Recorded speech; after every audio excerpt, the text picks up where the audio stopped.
Hello and welcome to Fongit.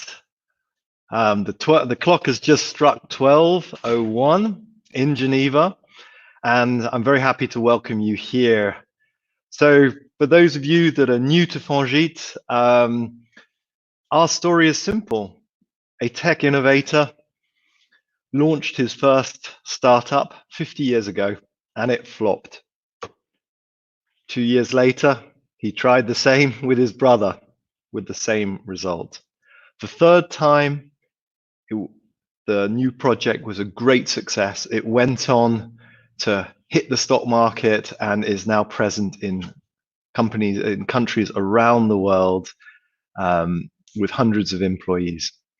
And he decided, with the money he got from the stock market, to create a foundation that was there so that other innovators would not make the same avoidable mistakes that he had, and also would have boosted their success.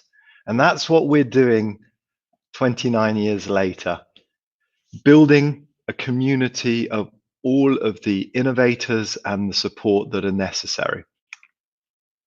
And despite COVID, it's working well. We have over 80 startups supported that have launched over 100 products and services, and about 450 jobs at the moment, with over 300 million Swiss francs raised. How we do this is we combine a community space, coaching from people that have run startups, the governance side of it, and access to financing. And that altogether is what we call full service incubation. And that, we believe, is a secret to the success of the startups in our community.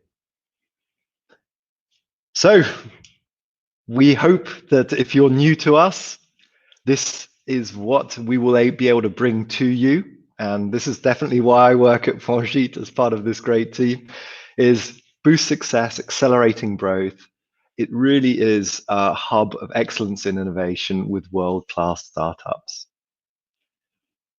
Now, part of this is the Fongit Force, where we invite a thought leader to talk about a subject that is crucial to startup success.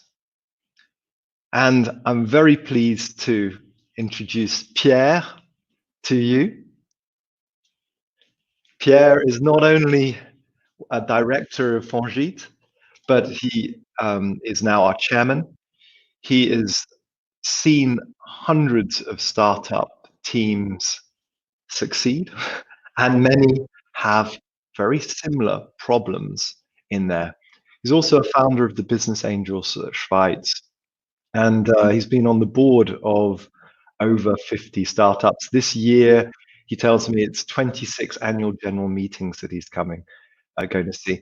Now, governance is crucial in a startup.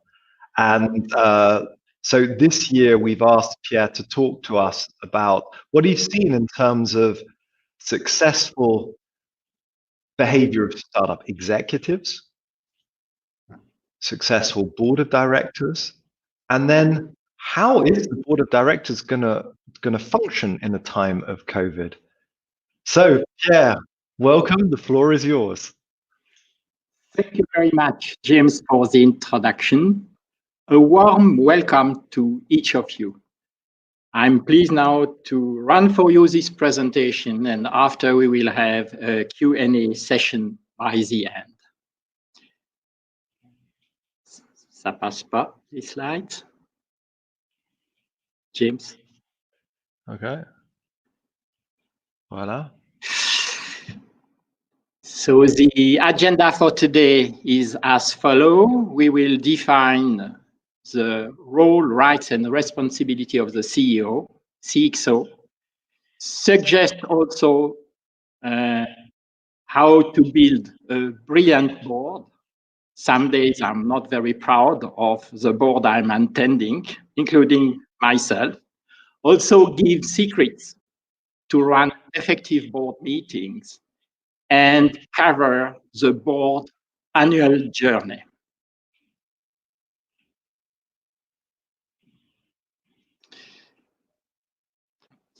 problem. Is it not going forward? First of all, each stakeholder in a company have a very defined role, including rights and responsibility. So the shareholder, in fact, owns the company, elects the board each year, and risk, of course, the amount invested. The board of directors decide on the company strategy. They are personally, legally liable. So it's a very important issue which has to be mastered. And the board delegates some power to management. So you realize at that stage the importance of the board of directors. The CEO and management execute the strategy, reports the result. And the chairperson chairs the board and is also the default interface between the board of directors, the shareholder, and the management. The chairman has really a key role.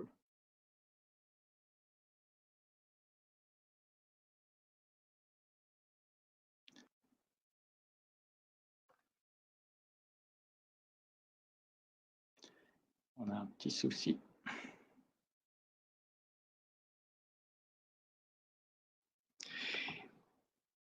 In a company, we have a lot of C&O, and we put also CXO. Basically, the C in a company have really a key import, have to create value for the company. They have also to excel in execution and build the future of the company by creating and evaluating options. Finally, they have to inform the board so they can decide. So this is really the top leading of the company during the day-to-day operation. The CEO, j'ai un problème, tu peux me les passer? Qu'est-ce que je fais? Voilà. One of the CX is the CTO. Very often when startups start, really, we have CEO, and very often we have also CTO, but not all the time. The role of the CTO is really to lead R&D in tune with the company vision. So it's not what we call very often a geek, a key specialist, and so on. He has really to lead R&D. A very important role is also the R&D portfolio management, the innovation pipeline, starting from the idea to the prototype till the industrialization.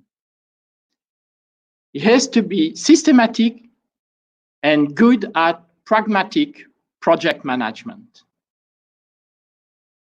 He also leads the product development roadmaps, the R&D strategy, and something which is important is to lead the development of and protection of the IP by sharing all what is relating to patents.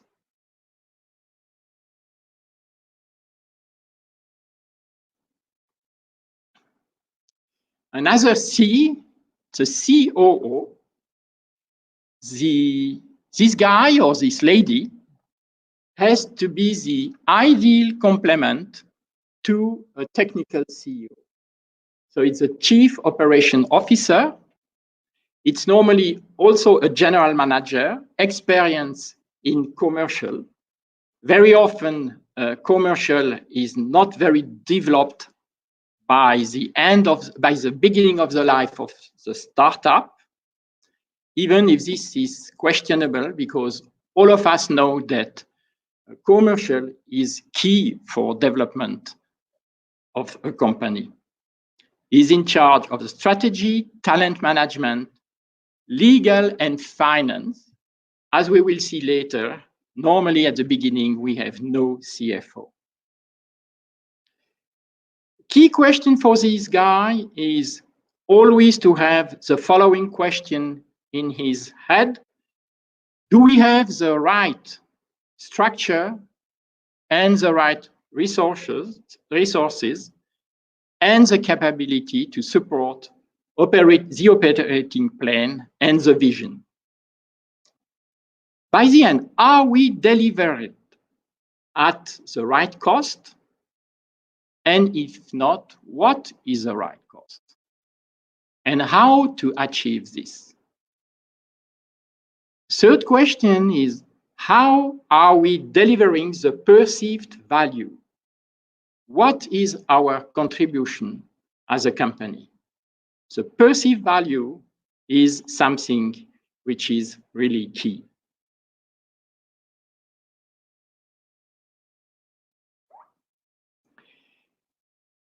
CFO. The question is, do we need a full-time CFO? And for us, the answer is clearly not at the beginning of a company. And James put in this slide, unless 25 plus people, we normally do not need a full-time CFO. The CFO is in charge of the financial planning, the budgeting, and the reporting. He has to evaluate also the financing option. Very often, CFO focus on the past, meaning they focus on number, result of the last quarter, result of the last year, past result. In fact, the big difference between an accountant and a CFO is the fact that the CFO has to focus on the future. Of course, we have reporting. How is the business performing compared to where we expect to be? So this is really past-oriented. What are causing the difference in result? So here we have to come up with a clear analysis of the situation. And how do we manage the difference?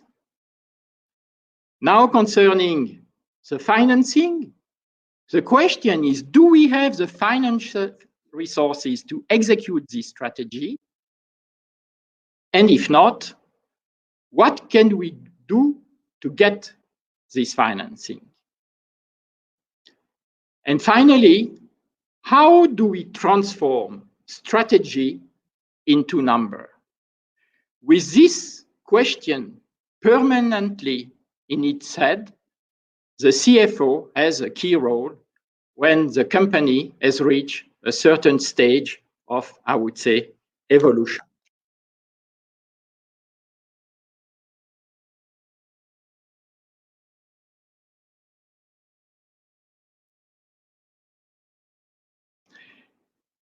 And the CEO.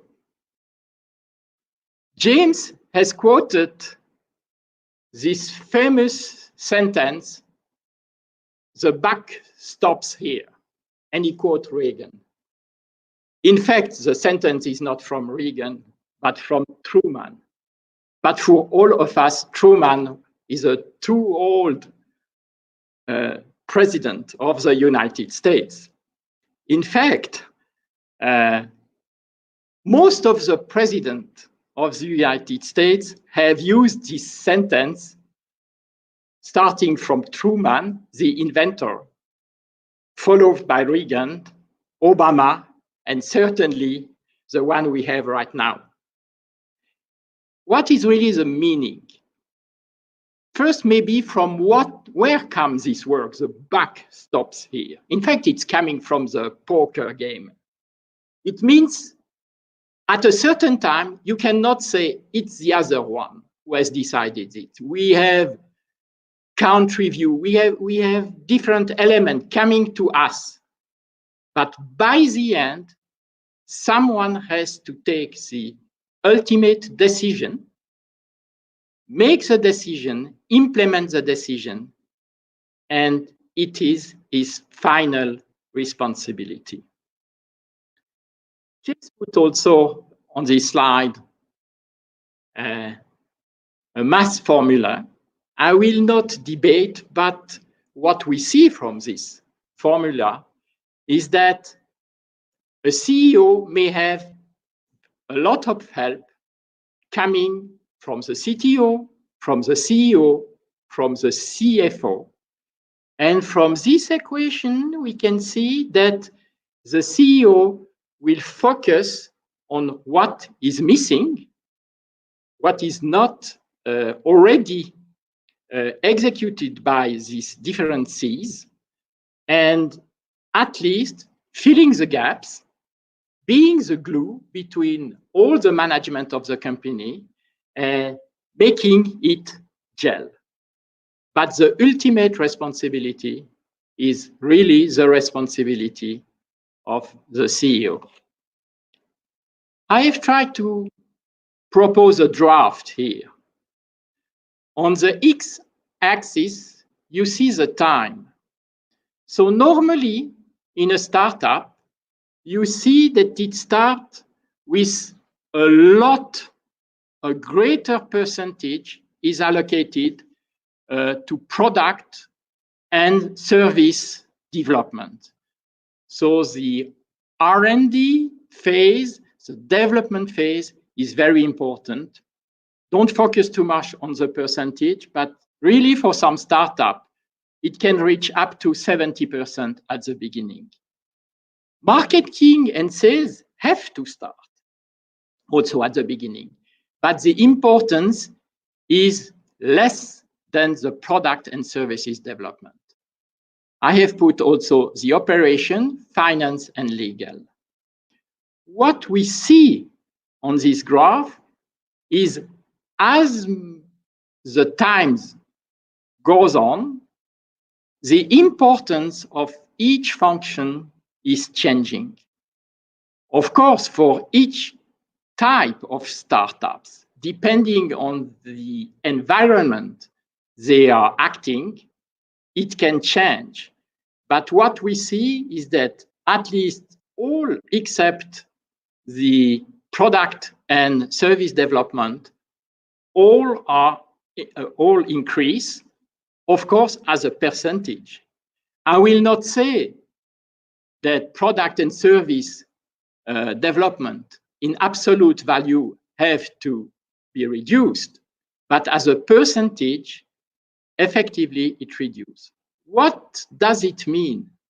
It means that for a startup, you have to reevaluate the role and responsibility into the company to be sure that you allocate the appropriate management resources to what has to be done for your startup.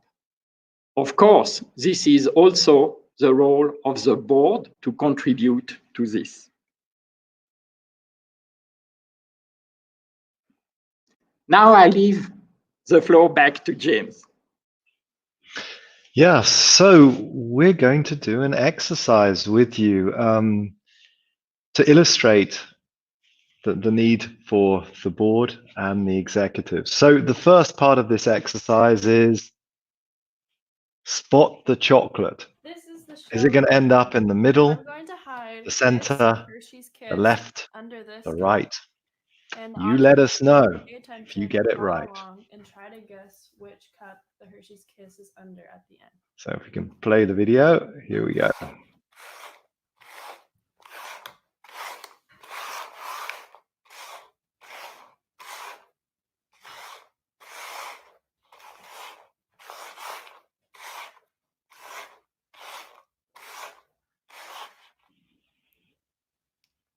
Either So, in the where do you left think it is? middle cup or the right cup?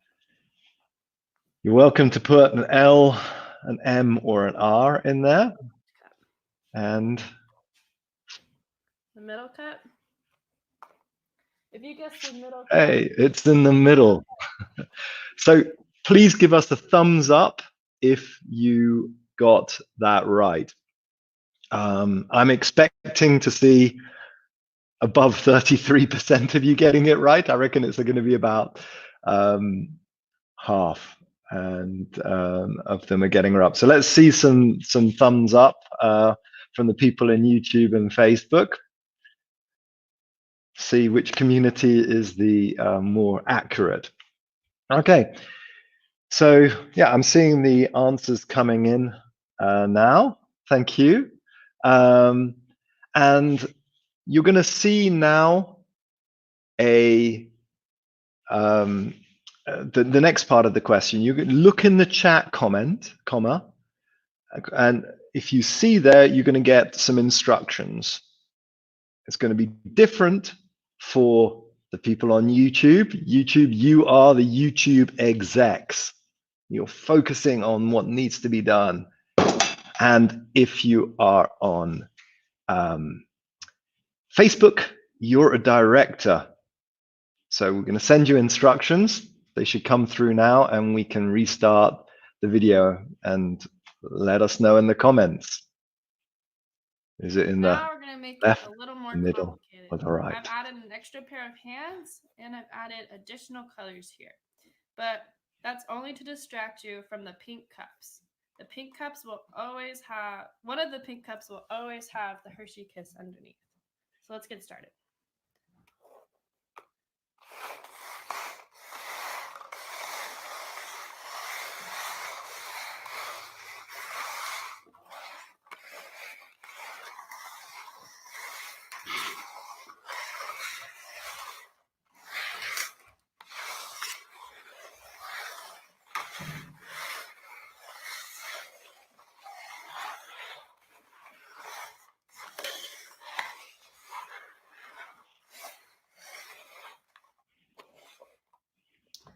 So can you guess where the Hershey Kiss is?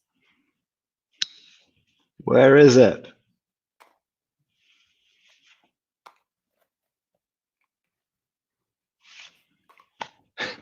There you go. So YouTube and Facebook, give us some thumbs up if you get it right. But this is the interesting bit. There's a duck, and I would love to see, and I have been seeing from Facebook, a lot of people saw that. Far fewer comments coming in from YouTube, which is what we'd expect, because you guys are the executives who are focusing on finding out exactly where the chocolate was. So that's great. You're doing your jobs. So let's just carry on a bit.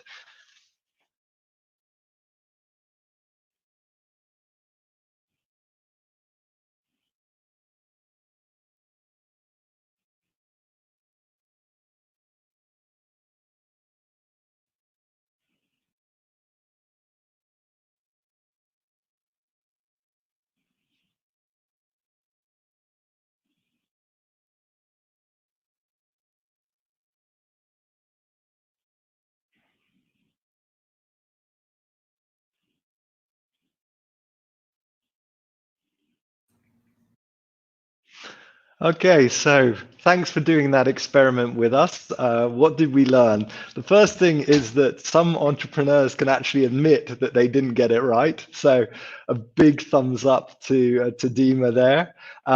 Yes, and this is what organizations like IMD teach you, is that you can either be focused on the task or looking around. And in a good team, you have people doing both of those, separate people doing both of those. And we believe the job of the executive is to focus on execution, and the board is to be looking around and seeing what is changing in the greater context. Of course, if an executive does see a duck coming into the picture, wave, give a flag, and Thank you for Dima, who also saw that. So back to you, Pierre. Thank you, James.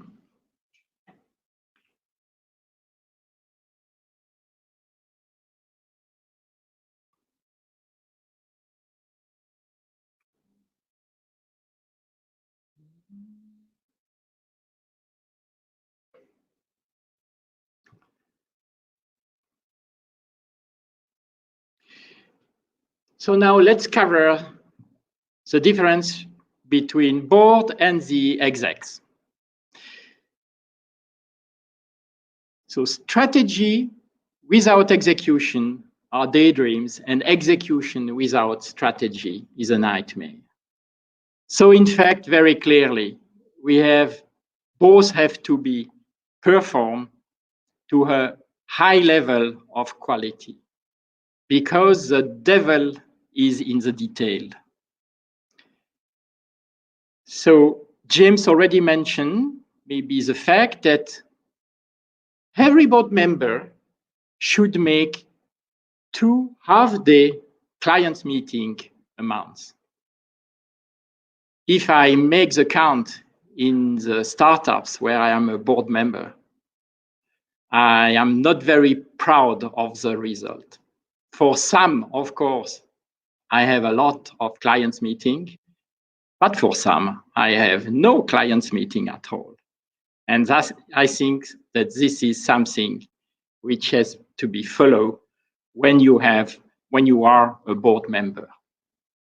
So now, how to build a brilliant board? As mentioned earlier, a board should evolve with the company. The board needs to have the key competencies to enable the company to reach the next round, the next target, in terms of company governance, admin, legal, finance, industry, experience, market, client connection, and something which is important is the ability to raise capital. Post-seed, very often we have representative of one founder, one industry expert, and one representative of the investor.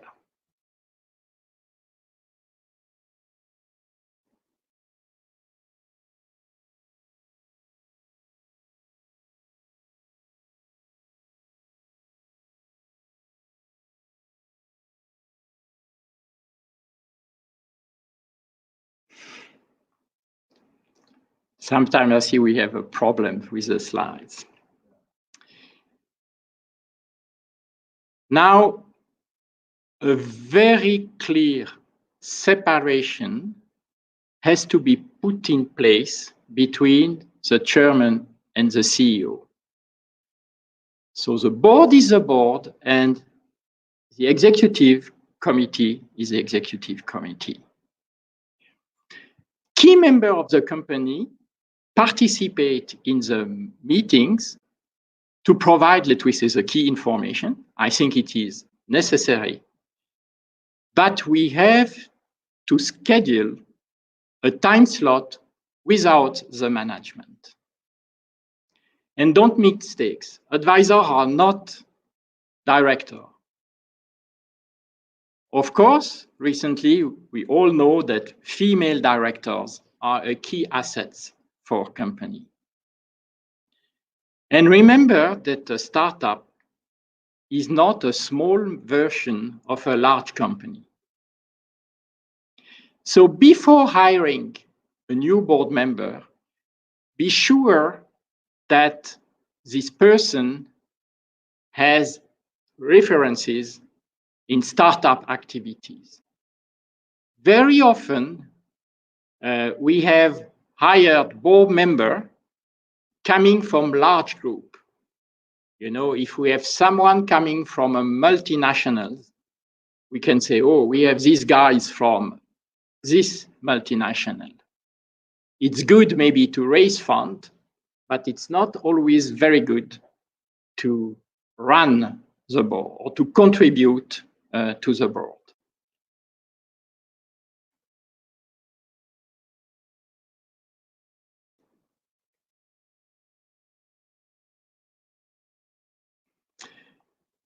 Now this diagram, 3 rule of 2/3. You have to remember this. So 2/3 of the time has to be allocated to discussion and not to presentation. Very often, it's also a question of facility. During boards, the CEO is running its business plan. So he said simply, we have done this, we will do that, blah, blah, this is what we have achieved, and so on. This is important. But normally, taking into account that the documentation for the board meeting has to be sent in advance to the meeting, it's not necessary to go through all the slides. So it's mandatory, really, to allocate 2/3 of the time in discussion and to have a very clear list of the questions which have to be answered during a board meeting.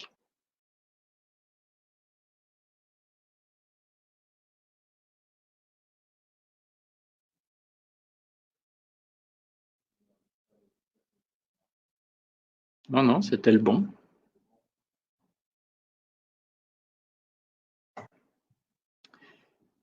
The famous board triangle. At the same time, a board member has to have in his mind the strategy, the reporting consideration, and the leadership role. So all aspect, question, debate have to be answered having this triangle in the mind. So each question, does it comply with the strategy? Is it clear for the reporting and so on? What will this have implication on the leadership, on the management, on how we will communicate to the company and so on? So it's essential to allocate, so 2/3 also of the time to future activity. So remember the first slide, 2/3 on discussion and 2/3 on the future.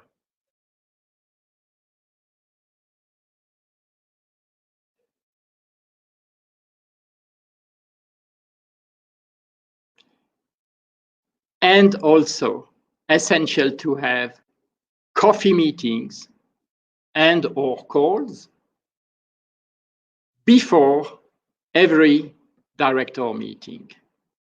So take the opportunity to discuss with the company. Discussing does not mean making micromanagement or solve issue questions which are raised by the management and the employee. But just try to get a fair feedback on how the company is moving forward. Very often, only the CEO is reporting to the board. So we have only one view, and the board is confronted with the CEO who has a view, and this view sometimes may not be well balanced because the CEO is the best expert in theory. But when problems start to emerge from the company, sometimes it's good to have also information and feeling on what's going on in the company.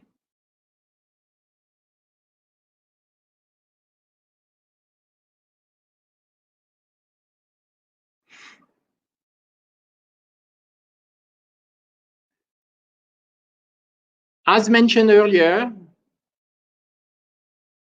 preparation is essential. So send board pack at least 2 days in advance. My recommendation is that send this with a weekend between. You need to have a weekend before the board. A lot of board members are already overbooked, and they will appreciate to have one weekend to read and to understand all the documentation which is necessary for an effective participation to the board. Now, about the frequency, we can say we suggest between 5 and 6, meaning a board every 2 months. Remember your role. A director is not a manager, not a shareholder, even if sometimes he is a shareholder. But a director has received a mandate from the shareholder to manage the company with the help of the CEO. Ask always yourself this question: what is my share of voice? In some boards, people may not contribute very efficiently. And I suggest, when you have the impression not to be contributing anymore to a board, it's better that you resign of your function. By the end, make sure that the key decisions are taken and implemented, and you have to review this at the next board meeting. As a CEO, very clearly, get your board to work for you. Not always with operational questions. I will not recommend that. But certainly, you have questions where board member could really contribute.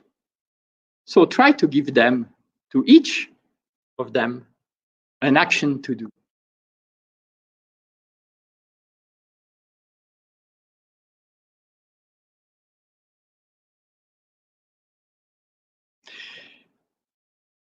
I will not go through these slides, but very clearly, this is the agenda.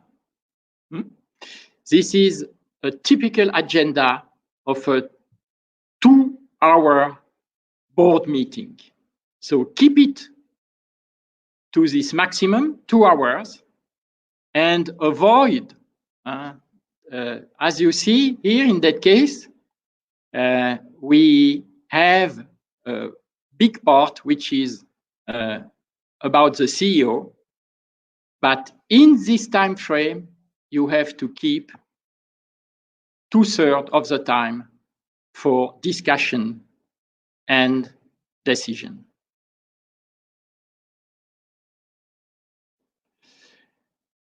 So here you have an example of the board slides which have to be presented. Of course, as you will see below, all these templates and support exist. And you know, if your company is currently hosted by Fongit, you have access to all these templates of the slides. This can also help you. Record very clearly the decision.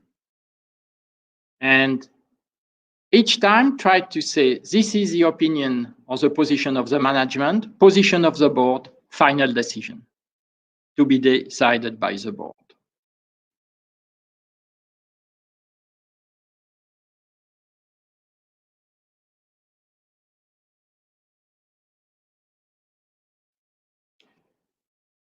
After the board, you have to record the decision and you have to implement the decision. So the company has to execute the decision taken by the board.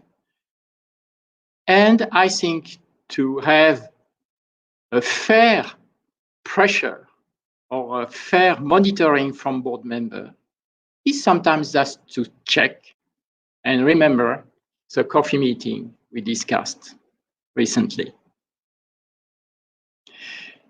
Now, a review of the annual general meeting, once a year. You see here the text in French. This text is normally included in your bylaws or statutes of the company. So you see in your statutes very clearly what is the role of the board, what is the role of the General Assembly.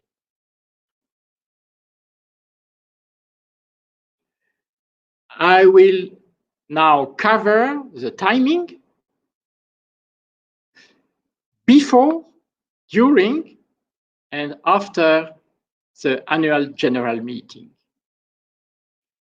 Maybe these slides will help. So first of all, after the end of the financial year, you have to establish the financial statement of the company. After, during, let we say, up to 4 months, you need to have a board meeting to make the recommendation of the board to the shareholder. There is a complete list, a proposal to approve the financial statement, the allocation of profit. I know that most of our startups do not have profit for the time being. They have also to propose or not the discharge of the board, and also to propose the new board composition for the coming year, and also to renew or not, if it's possible to renew, the auditor of the company. The annual general meeting has to take place within 6 months after the end of the fiscal year. And after the AGM, you have to take the necessary action, and this is the responsibility of the board, to communicate the decision, normally for the change in the board composition. This has to be communicated to the Register of Commerce, notification to the court in case of over-indebtedness.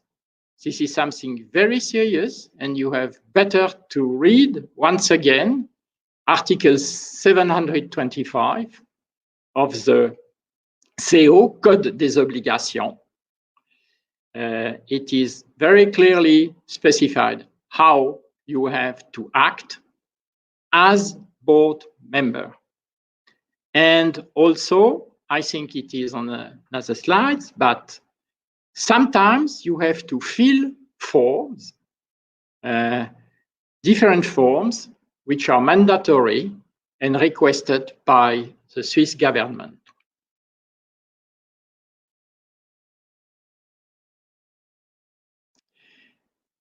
Now, due to the COVID situation, I have prepared 2 slides to clarify, maybe for some of you, about the situation. So the Confédération Suisse has declared that annual general meetings are considered as public event.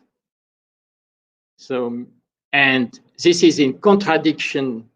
If we say public event and public event are not permitted, this is in contradiction with the Code des Obligations, which says that shareholders have the right to participate to shareholder meetings.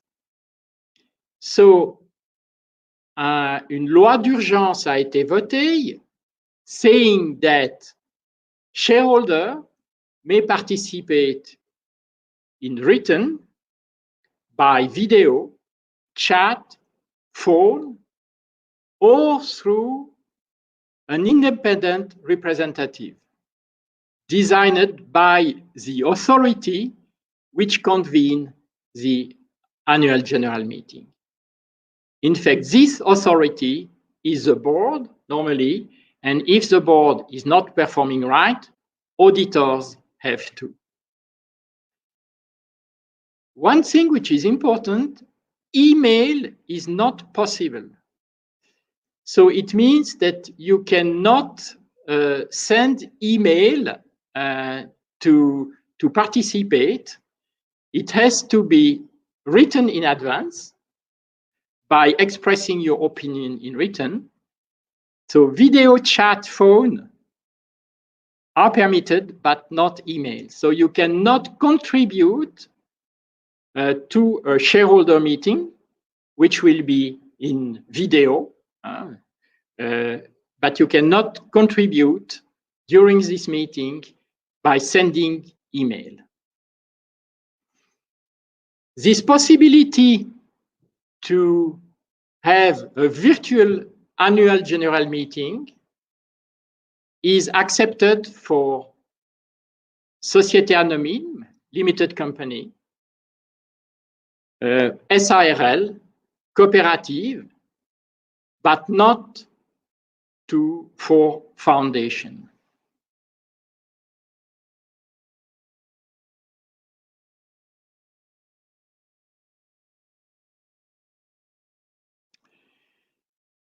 This virtual meeting will be chaired by the chairman, and he will designate the secretary and scrutineer. And here we have, it is commonly accepted that if less than, let we say, no more than 3 persons are together in a room, it will satisfy the sanitary conditions. The deadline to convene is fixed, is the same as which is normally in your statutes, which is 20 days. It cannot be shorter. The difference is that you can, up to 4 days in advance to the meeting, decide if you want to use a remote procedures, a video, a call. Now, a question is that many companies were not able to publish their account within 6 months after the end of the fiscal year. Nothing is really specified, but we have also already received some information coming from, I would say, the states and so on, that they will accept without any problem a delay of 6 months. What is sure, even with a delay, the General Assembly will be valid, so the decision taken are valid even if the AGM is later than what is specified in the statutes.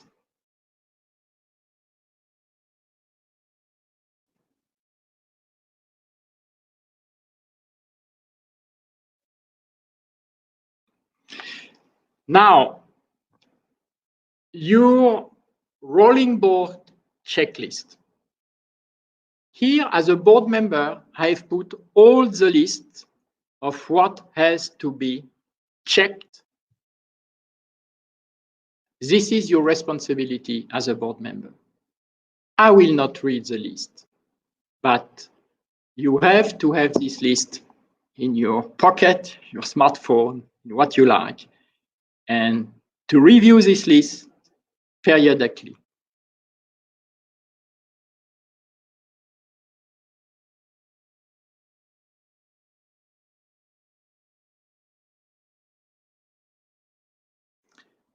The second part of the list, you see there is a lot of questions. And in fact, I made a check, even if in the companies where I'm a board member, sometimes some items have not been made, performed, and so on. I give an example. Risk analysis. This is a formal document. Luckily, this document is not mandatory for company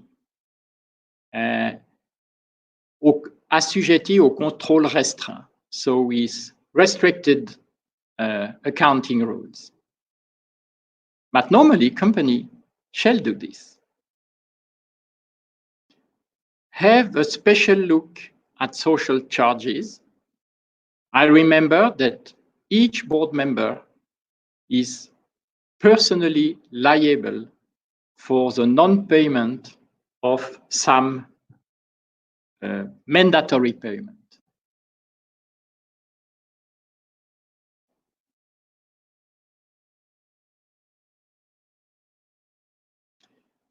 So what are the takeaways today? So remember, the board decide about the strategy and executives execute the strategy. The famous CXO is thinking about and delivering about what has to be delivered in the future. A director has large responsibility and liability. The board requires specific role and skills and has to evolve as the company grows. As CEO, use your board as a strategic asset. And do not forget, fill your rolling checklist. Successful startups have excellent execs and brilliant board.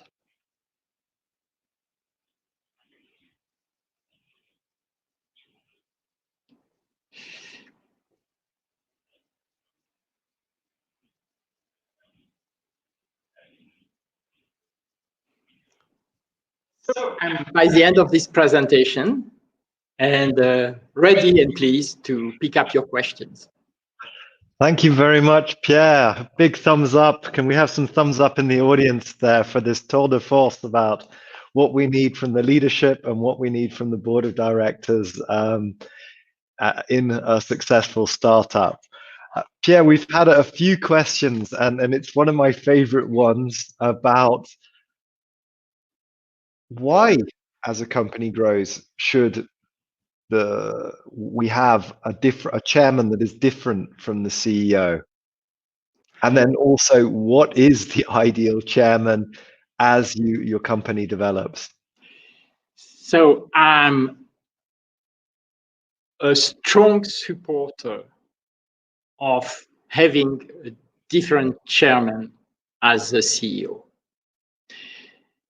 If we introduce this right from the beginning in a company, it helps to have a clear identification of the role. So I know that very often when the company starts, the CEO is the chairman of the board because he is the founder of the company. But I'm really not in favor of this. So I see here a question. Shall I answer to this question or not? Go for it. So the question from Gert is, so the CEO cannot be chairman of the board. So first, the official answer is, according to law, it's possible, but it's not what has to be done.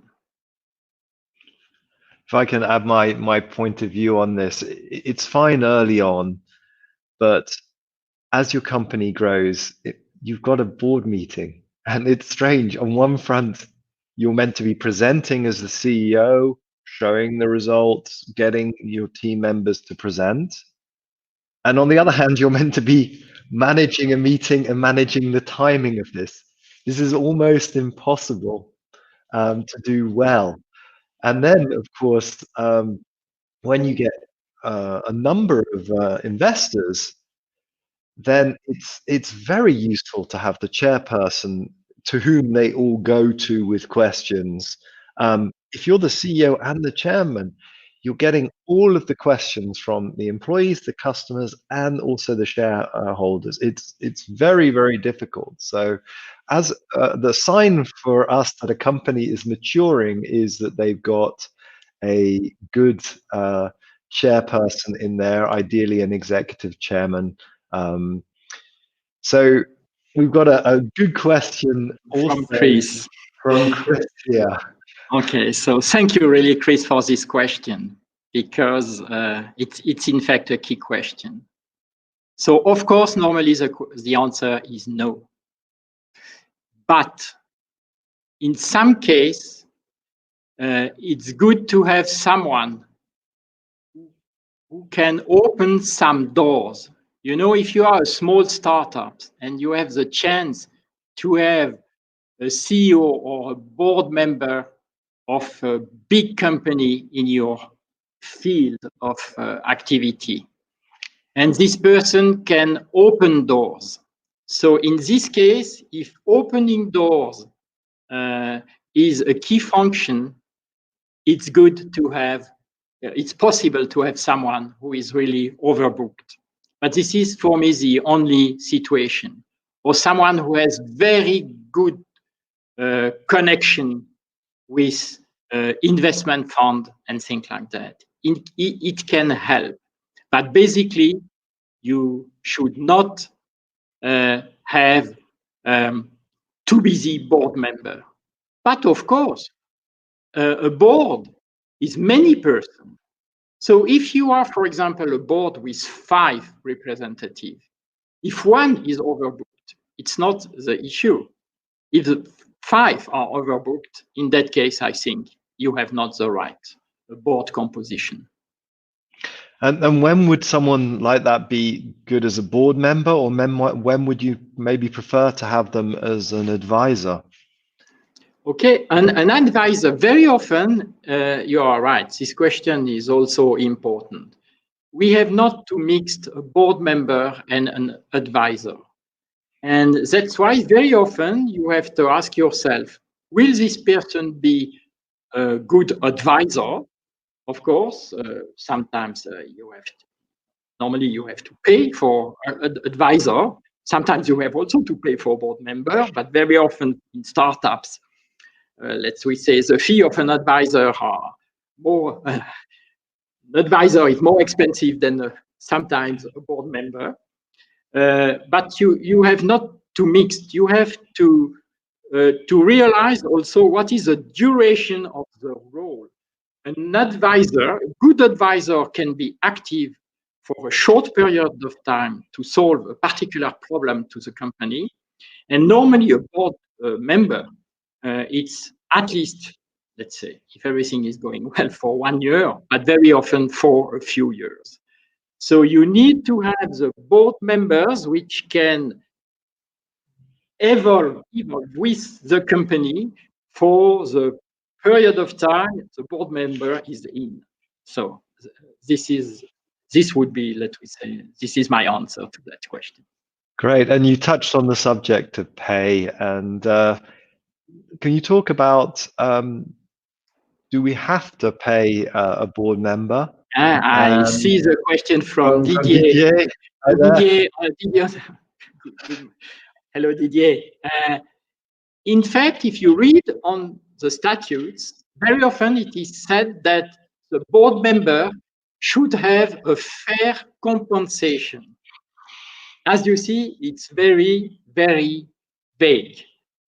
Normally, at I would say at Fongit, we have, I would say, very clear rules. So first of all, the employee of Fongit get never a penny when they are member of boards.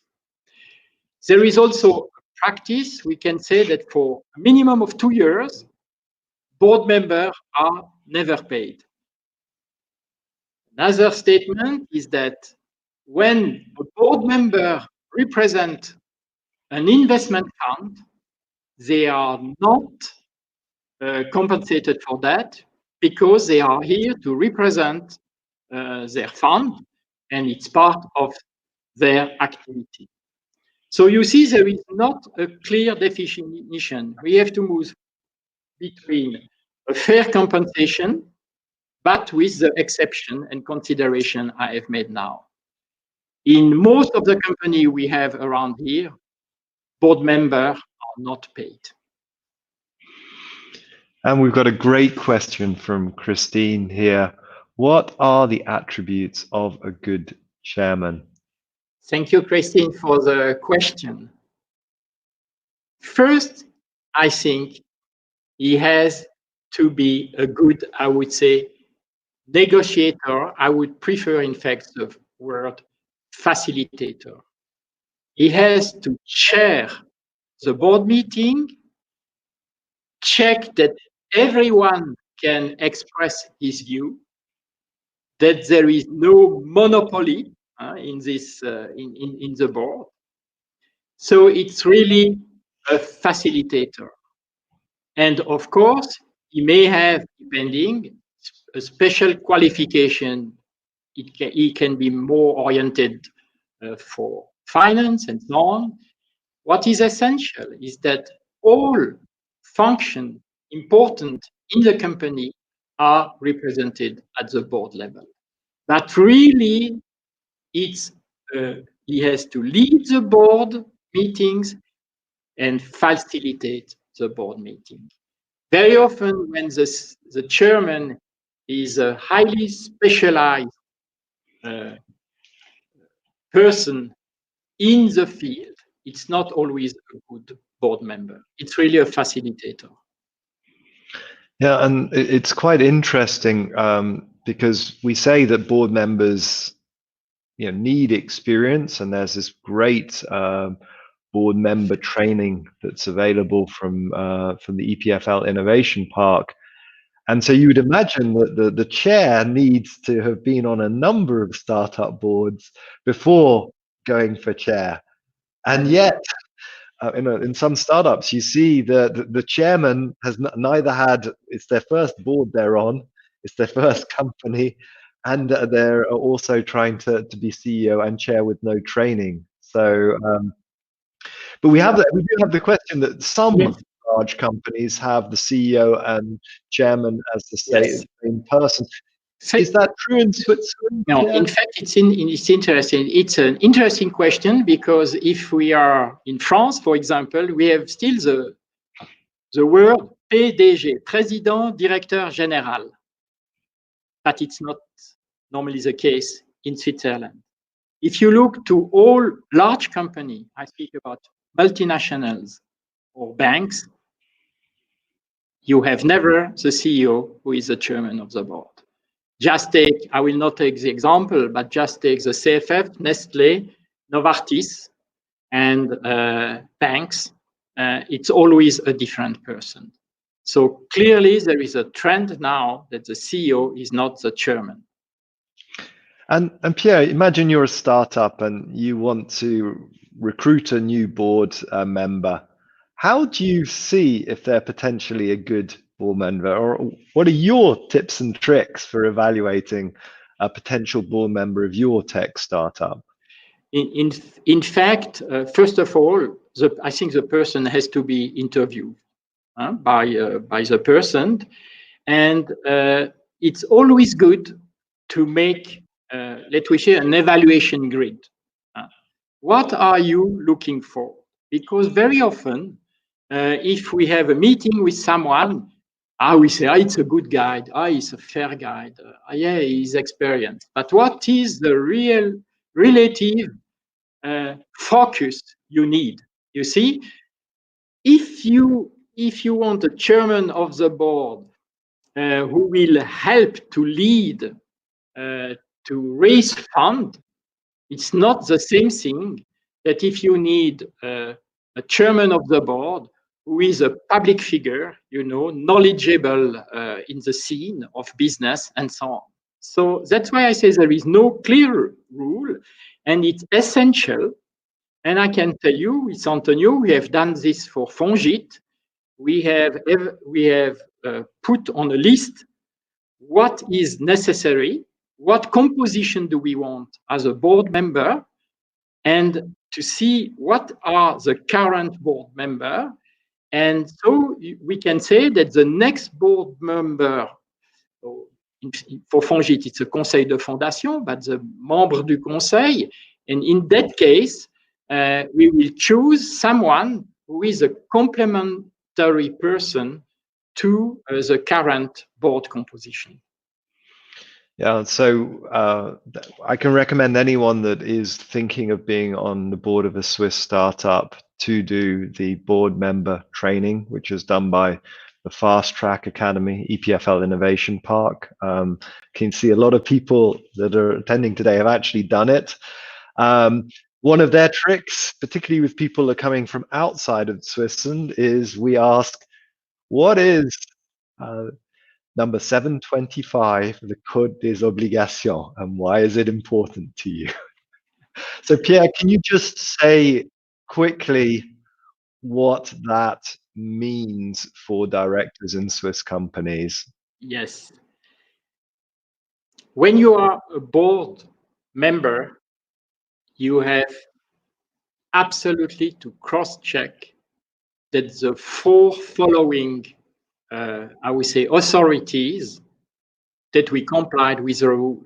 First one is RVS.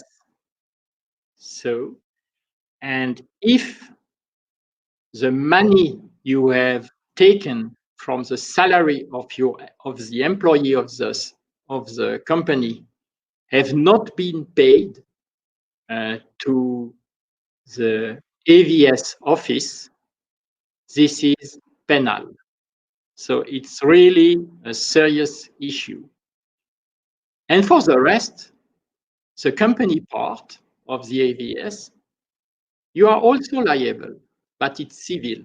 But I can say, so if you add in some companies, and I can tell you, I was personally involved in one case. So AVS was not paid. So you are liable. Pension fund was not paid. And in addition to that, you have the VAT, and you have impôt à la source, so tax at source also. So you have really to cross-check that this is done. And I know sometimes it can make a bad impression, but I would recommend to check really if the payment were performed. So ask, normally you can ask the AVS organization to confirm if the social charges are paid or not. And you are really liable. And you are liable not as a team, but as an individual person. And for example, if within your board, you have one person living in Switzerland, one in France, one in the UK, one I don't know where, the total liability will normally be to the person which is living in Switzerland, because you are indefinitely responsive as a single person. So it's not a good news if you are living in Switzerland. You can be Swiss or EU citizen living in Switzerland, representing the company, and this is your liability. So yes, it's Fongit, we want healthy companies that are set up for the future with healthy boards of directors. And one thing that I find very interesting is the board meeting is a very unusual situation. You have the CEO in front of a group of very different stakeholders all in the same room. And I really do believe in this statement of having 2 meetings before the board meeting, because some board members have not even seen your staff. They have not seen the laboratory. They have not seen a customer. So it's very hard for them to relate to the everyday business in the company. So do you have any tips and tricks for making sure the board know the members of the company? Okay, in some company, luckily, we have, for example, I will not say the Christmas party where board members are invited. We have the General Assembly where some company make, especially companies who have labs or things like that. You can make a walkthrough inside the company. Normally, all the team is maybe there, and so you can ask, discuss. And for example, currently, I know that for one company, there will be the evaluation of a new manufacturing site, and board members are invited. Sometimes board members are invited to agent meetings, so representative meeting somewhere, congresses also, where you can see your company, see how your company is behaving on their booths, how the competition is behaving, and so on. So it really keeps you in touch with the market and the company. Great, Pierre. And I think you've proven to us why it's so important with the AGM, the final line item, the apéro and the drinks and the tour, why this is so crucial as part of the shareholders getting to know the company and the employees. So I think with that, let's call it a wrap. Thank you everyone for joining us today at this special Fongit Force, and we hope that this gives you the tips and tricks to lead and direct your company to success. Bye. Thank you very much, and James and myself are always at your disposal. Bye-bye. All the best.